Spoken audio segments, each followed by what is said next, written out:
At the age of 45, when most people are already living full lives, my great-aunt Jess decided to take a bold step.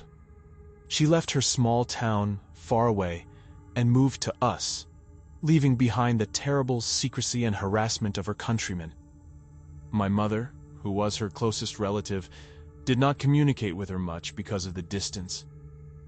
We had no idea of her misfortunes, but when it became known that her husband was in prison and they were getting a divorce, we offered to come and visit us for a while.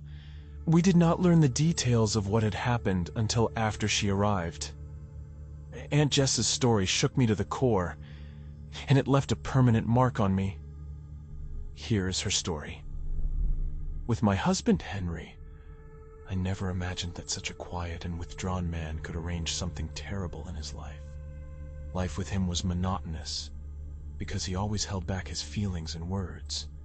At first glance, he seemed like a man devoid of any interest in life. Although he was private, it was peaceful with him. Our family life was devoid of excitement, and that was enough for me. He did not drink, unlike most men in our town, and was a model husband.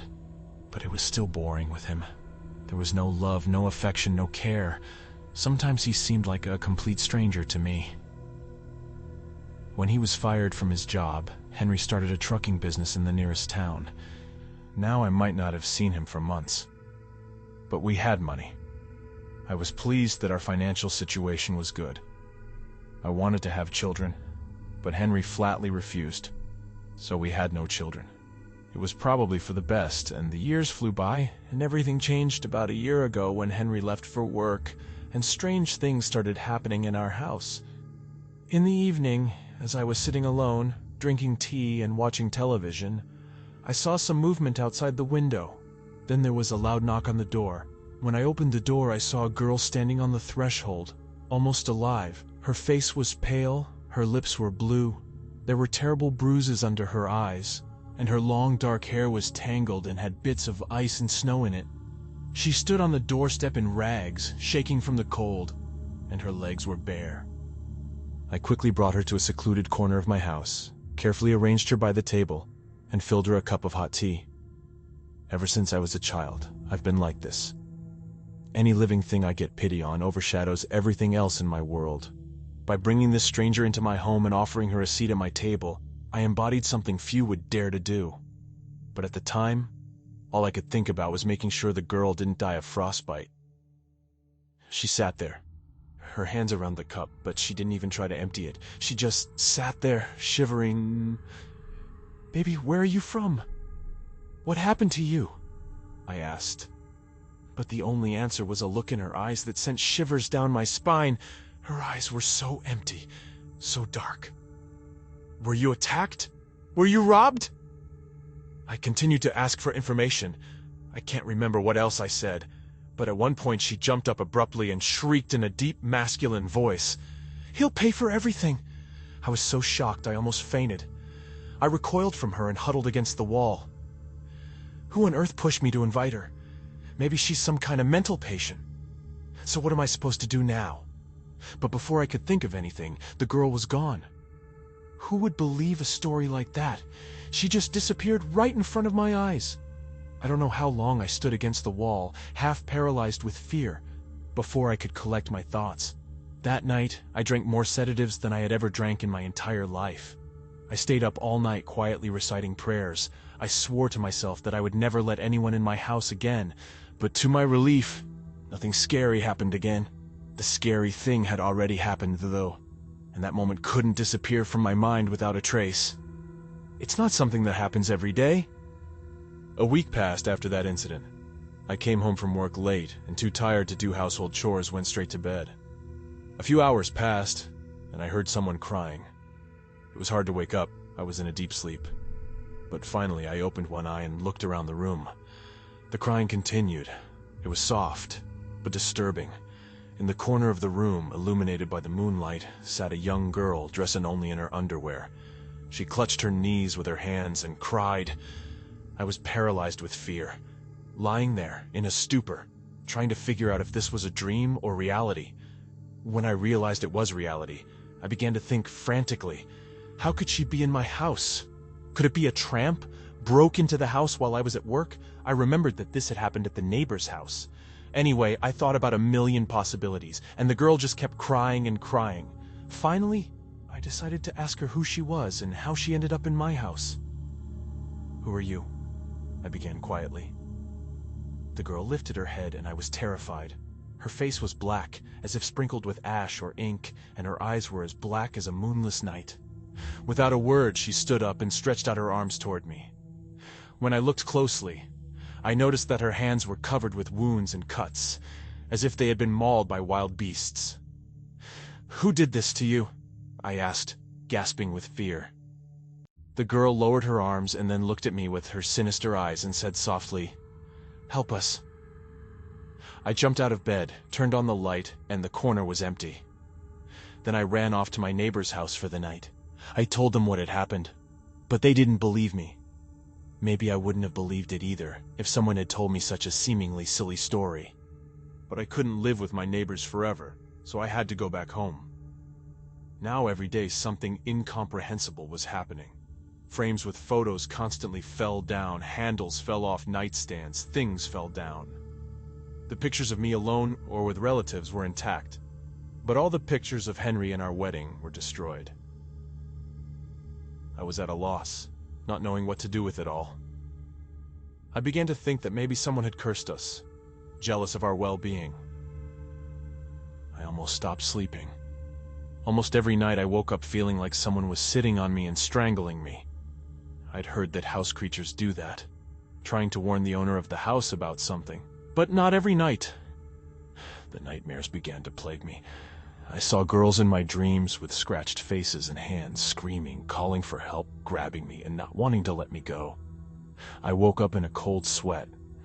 It seemed as if I was already going crazy. The last incident was the last straw. It was my day off, so I went to bed later. I hardly fell asleep, as I felt uncomfortable and scared in my house. Suddenly I felt a cold hand gently around my leg below the knee. I'm not sure. Was it a dream or was it real? It wasn't just cold, it was piercingly icy. As soon as I felt that coldness penetrate my bones, the hand suddenly squeezed my leg and pulled me sharply off the bed. I fell to the floor. I immediately woke up and looked around.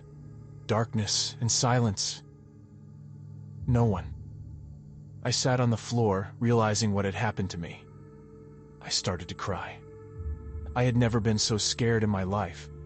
As I penetrated the darkness in front of me, I suddenly noticed indistinct movements in it. I stopped in the power of horror and watched as something as if on all fours slowly crawled toward me.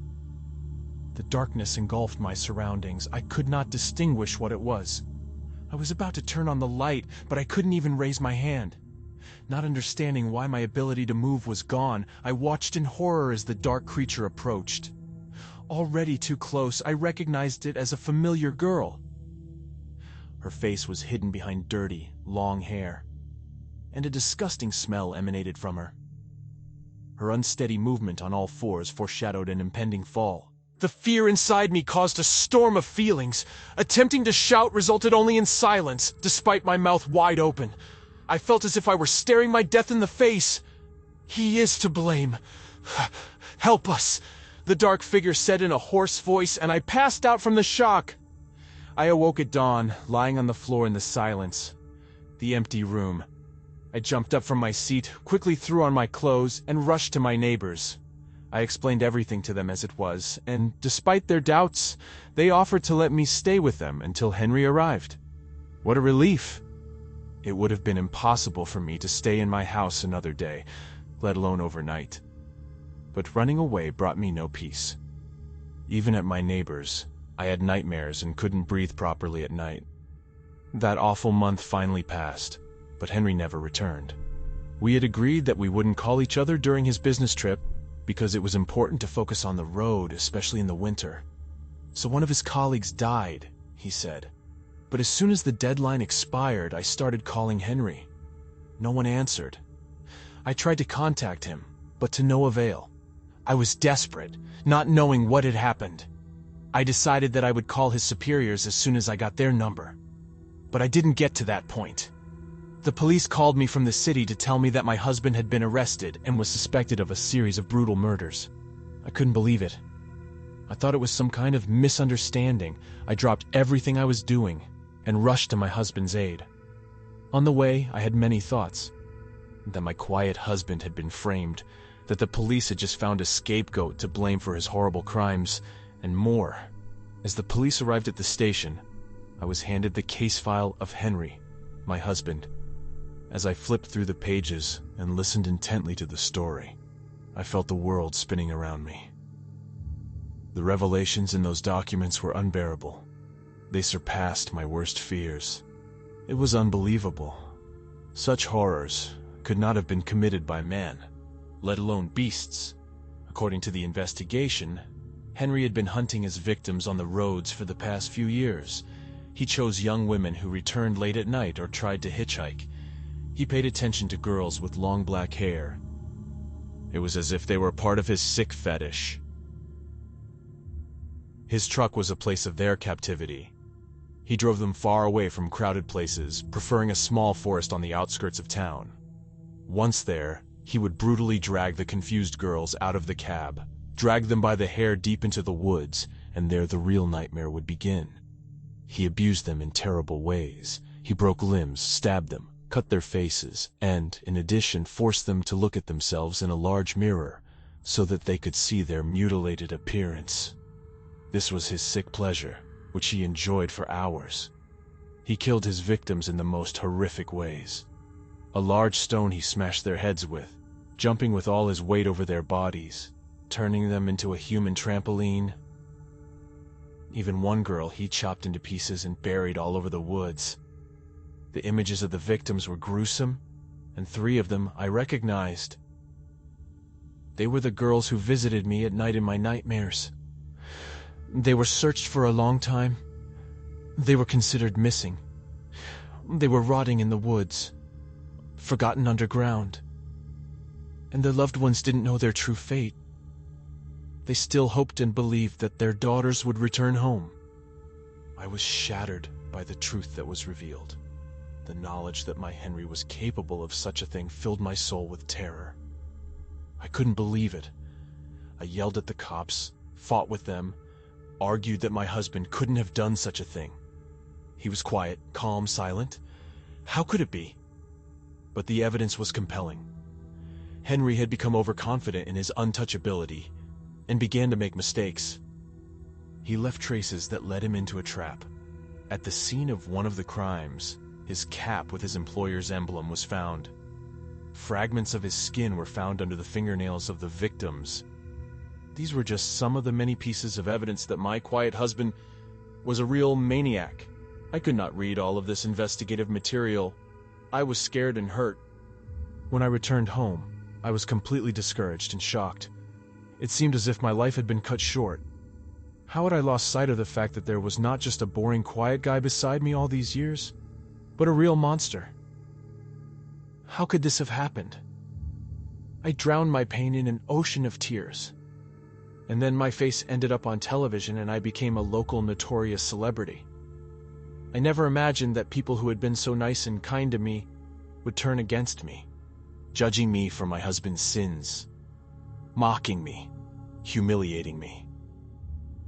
I was fired from my job almost immediately. My house began to be desecrated. Many are sure that I knew all about Henry, but I kept it quiet because he was my husband, allowing him to kill poor girls. That's how I got into this new environment. All these memories come back to me as the most horrible nightmare of my life. After all, these girls came to me for help. They were trying to warn me, trying to tell me what had happened. I still can't get over the fact that it was all happening to me. He killed them so violently, but they came to me to warn me. That's why the pictures broke. That's why they always said, he did. Only later did I realize that it's all behind me now. I don't want to hear or know about my husband anymore. He's dead to me. All my life I had a terrible man by my side, and I didn't even know it. What a foolish woman I am. blind for so many years. Sometimes I dream about those 3 girls that came to me. Only now I don't see them in dirty rags or with torn hands and faces. I dream of them in long, light-colored dresses, their hair combed, and no blood or wounds all over their bodies. They don't say anything to me, I just see them somewhere in the distance. I want to believe that their souls have found peace. I think they have